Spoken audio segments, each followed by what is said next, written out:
그러니까 이런 개념은 좀 필요하지 않을까 싶어요. 내가 어떤 코인을 샀어요. 어떤 코인을 매수를 했어요. 그리고 그 매수를 했을 당시에 목표한 가격이 있을 거예요. 목표가가. 그러면 이미 머릿속에 사람들은 계산이 엄청 빠릅니다. 이미 머릿속에 내가 지금 이거 얼마에 매수했으니까 목표가 얼마? 난 몇 배를 벌겠구나. 이미 계산 다 끝나버려요. 매수한 순간부터. 그리고 희망으로 돌리죠. 그러면 목표가라는 것이 분명히 그때 확신이 서가지고 목표가 잡고 매수를 했다면은 그때 매수할 당시가 그 가격이 싸다고 느꼈기 때문에 매수를 한 거겠죠. 그게 아니라 매수를 안 했겠죠. 그러니까 그때 그 상황과 당위성을 분명하게 해놓으면 절대 흔들리지 않는다는 것이죠.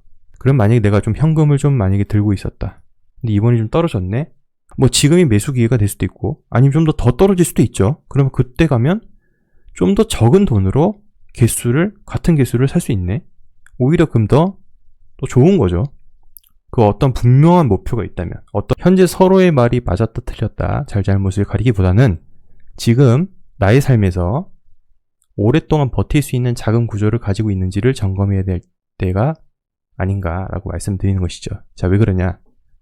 이 기간이 단기간에 펌핑을 해가지고 확 졸업 아주 그럼 기쁘겠죠. 그런데 이 시장의 흐름 자체가 나의 의지와는 별개로 흘러가는 조제잖아요. 그러니까 내 의지라는 것이 있는데, 그러니까 나의 먹었던 그 당위성, 투자의 당위성이라는 게 있어요. 다 이유가 있잖아요. 저마다 이유가 있고 저마다의 목표가 있는데 시장의 흐름 자체가 나의 목표와 이거는 상관관계가 없죠.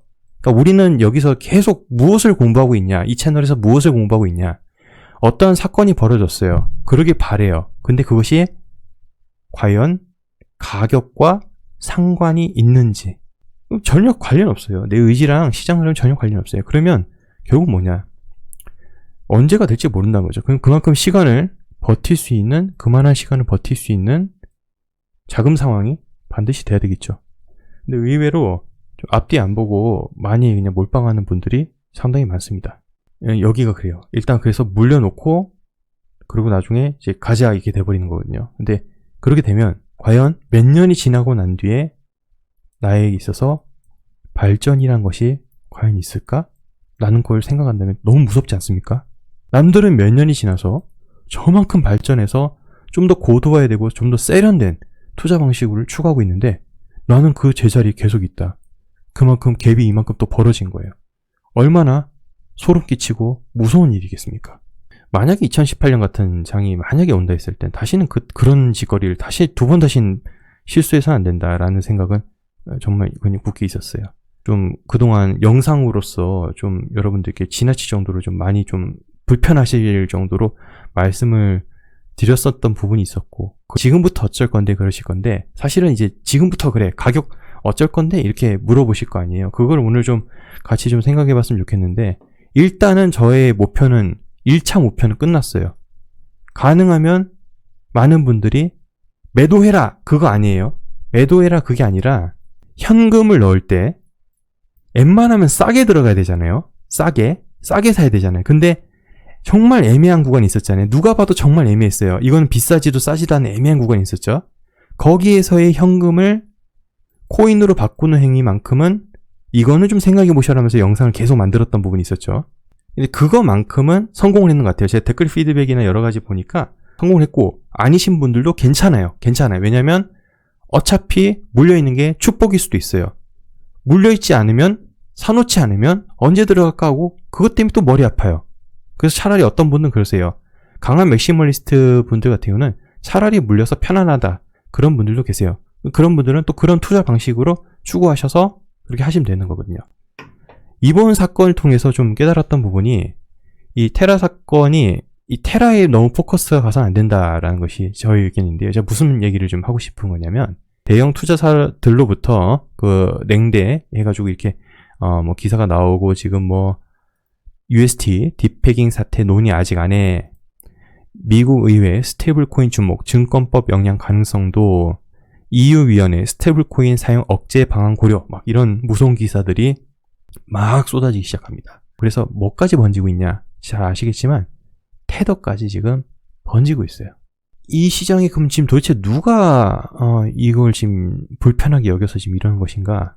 보존이 잘 돼 있는 거, 그나마 이 백킹이 잘 돼 있는 거가 뭐 USDC다라는 얘기들이 많습니다. 그래서 지금 자금 흐름 자체도 테더에서 USDC로 많이 옮겨간 상황이고, 여기 USDC 알고 보면 서클 있고, 뭐 또 거기 또 파고 들어가면 또 구조도 뭐 또 블랙락이 있어서, 뭐 어제 기사 다들 보셨다시피 뭐 블랙락 소행이 아니냐, 거기서 뭐 숏 세력이 지금 가담한 것이 아니냐, 뭐 이런 얘기까지 지금 도는데, 누가 됐던 간에 이번 사건에서 깨달았던 거는, 그동안 우리가 중국 이랬잖아요.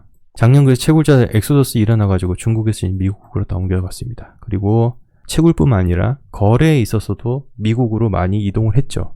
그래서 야, 이제 드디어 중국을 벗어났다. 이제 미국으로 갔으니까 기관들 들어오니까 이제 우상향할 일만 남았다라고 모두가 환호를 했습니다. 그런데 잘 아셔야 될 게, 미국에는 월스트리트이 있습니다.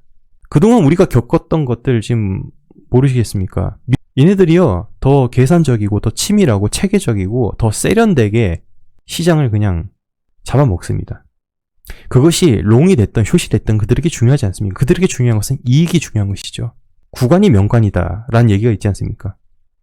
중국에서 미국으로 갔다고 지금 좋아할 것이 아닙니다. 오히려 더 실제 난이도는 이전보다 더 높아졌다고 보셔도 될 겁니다. 그만큼 더 머리를 싸맬 수밖에 없고 더 많이 부단히 공부할 수밖에 없습니다. 난이도가 높아졌기 때문이죠. 그래서 이전과 같았기 때문에 뭐 앞으로도 그럴 것이다 라는 그런 아주 막연한 그런 존버와 그냥 막연한 그런 희망회로로서는 과거에는 버틸 수 있을지 모르겠죠. 왜냐면 과거에는 코인들도 별로 없었잖아요. 개수도 없었잖아요. 그 중에서 결국 세력들이 갖고 놀 수 있는 코인도 별로 몇 개 없었어요. 그럼 그거 가지고 올려야 되겠죠. 근데 지금 어떻습니까? 1만 개가 넘습니다. 수많은 코인들이 이번 장에 나왔습니다. 그리고 여러분들 아셨겠지만 코인 마켓캡에서의 순위 역전도 수없이 봤습니다. 자, 그 말은 무슨 말일까요? 다음에도 어떤 코인이 또 나와가지고 시가총액 10위를 차지하게 될지 그건 아무도 모른다는 것이죠. 이번에 그랬다면 다음엔 더 놀라운 일이 전 발생할 것 같습니다. 이렇게 좀 자꾸 무서운 얘기만 했는데 좀 더 좋은 얘기를 좀 말씀드리자면은, 시장이 지금 많이 내려가고 침울하고 이런 상황 속에 골이 깊으면 또 산이 높죠.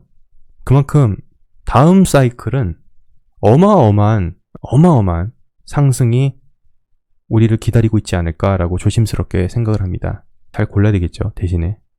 그래서 잘 모르겠다 이런 분들은 비트코인이 가장 그 누구에게도 욕을 먹지 않는 종목이 되겠고요. 그런데 말만 비트코인 하지 사실은 비트코인 관심이 없죠. 비트코인은 그래, 너 흘러갈 대로 가봐라. 너는 지켜볼게. 하지만 나는 빠르고 큰 수익을 위해서 알트코인을 투자하겠다. 다들 그런 마음일 겁니다. 대신 그러면 알트코인의 또 개별 종목에 대한 그 리스크까지 생각을 하시고 와야 되겠죠. 이번 테러 사건을 통한 좀 교훈이 이렇습니다. 우리는 과연 무엇을 투자하고 있는 것인가? 라고 좀 분명하게 좀 정의를 내려야 되지 않을까 싶은데요. 자, 지금 이번 사건으로 지금 다들 머릿속에 인식 잡은 것은 과연 이게 어떤 거냐면, 야, 이거 알고리즘 스테이블코인 예전에도 뭐 베이시스 그거 해가지고 얘도 제대로 안 되고, 이번에 뭐 지금 보니까 얘네도 하는 거 보니까 좀 별로네. 야, 이거 뭐 스테이블코인 이거 별로지 않나? 이렇게 생각이 넘어가 버리면 완전 지금 다른 길을 가버리는 것이고, 그만큼 시장이 커지잖아요. 지금 시장 파이가 커지고 계속 이게 또 몇 년 뒤면 더 커질 거 아닙니까? 그러면 그만한 가치를 안정적으로 저장할 수 있는 수단, 결국 그게 스테이블 코인인데, 이쪽 암호화폐 시장에 쓰이는 게 스테이블 코인인데 BTC라고 하는데 그건 전 아직 모르겠고요. 결국 전 스테이블 코인이라 생각합니다. 그만큼 중요하고 그만큼 그 패권을 쥐기 위해서 서로 지금 막 망치로 지금 때리고 있는 거다. 그러면 이게 돈이 된다는 것입니다. 이게 돈이 되기 때문에 스테이블 코인, 자, 그 다음 스테이블 코인, 야, 이번에 그럼 테라보다 우리가 더 나아 하면서 뭔가 개선된, 뭔가 차별화된 스테이블 코인이 나올 거라고 감히 좀 예상을 해봅니다. 다가오는 장에서는 이걸 뛰어넘는 또 다른 스테이블 코인이 나오지 않을까. 우리가 지금 투자하고 있는 것이 사실 뭐 베타 테스트도 아니고요. 알파 테스트에 가깝죠.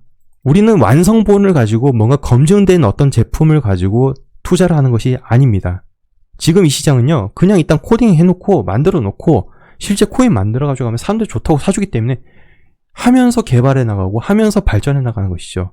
여러분들과 같이 생태계를 만들어 나가는 것이고요. 그래서 뭔가 딱 완성되고 뭔가 딱 검증돼가지고 거기서부터 거래된다면 이미 그 가치를 안 되고 이미 뛰어넘겠죠. 뛰어넘을 텐데 그렇기 때문에 초창기 투자라는 것이 있는 거고 그렇기 때문에 높은 수익률이 이 시장에 있는 것이죠.